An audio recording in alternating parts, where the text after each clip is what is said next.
எல்லாரும் எப்படி இருக்கீங்க? இப்போ வந்து கதம்ப முட்டை தோசை எப்படி செய்யலான்னு பார்க்கலாம். பேனில் வந்து எண்ணெய் ஊற்றிட்டு அதுக்கப்புறம் கடுகு உளுந்தம்பருப்பு போட்டுட்டு 2 வெங்காயம் சாப்பரில் போட்டு சாப் பண்ணி போட்டுட்டு 1 ஸ்பூன் உப்பு போட்டுக்கோங்க. தக்காளி ஒரு பெரிய தக்காளி சாப்பரில் போட்டு சாப் பண்ணி போட்டு கேஸ் ஸ்டவ் ஃப்ளேம் ஃபஸ்ட்டு மீடியத்தில் வச்சு அப்புறம் சிம்மில் வச்சுட்டு பச்சை மிளகாய் ஒரு 3 பச்சை மிளகாய் போட்டுருங்க.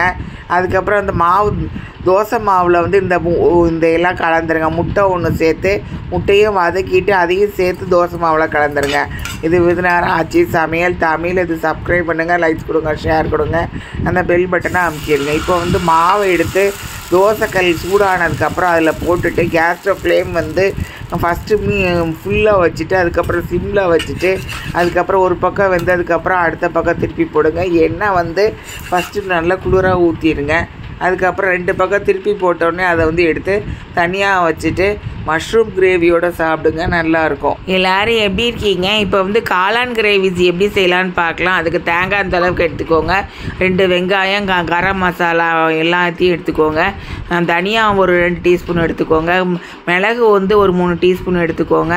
எல்லாத்தையும் அரைச்சிருங்க. ஃபஸ்ட்டு தேங்காய் போட்டு அரைச்சிருங்க. அப்புறம் வந்து வெங்காயம் எல்லாத்தையும் போட்டு அரைச்சிட்டு அதுக்கப்புறம் வந்து பேனில் வந்து 3 குழிக்கரண்டி கடலெண்ணெய் ஊற்றிட்டு கடுகு உளுத்தம்பருப்பு தாளித்தோடனே அந்த கிரேவி எல்லாம் போட்டுட்டு ஃபஸ்ட்டு கேஸ் ஸ்டவ் ஃப்ளேம் வந்து மீடியத்தில் வச்சுருங்க. அப்புறம் சிம்மில் வச்சுட்டு உப்பெல்லாம் போட்டுக்கோங்க 1 ஸ்பூனு. அப்புறம் நல்லா இந்த வதக்குன்னு வதக்கிட்டு நல்லா வந்து காளானை நல்லா அந்த கிரேவியை நல்லா வதக்கி எடுத்துக்கோங்க.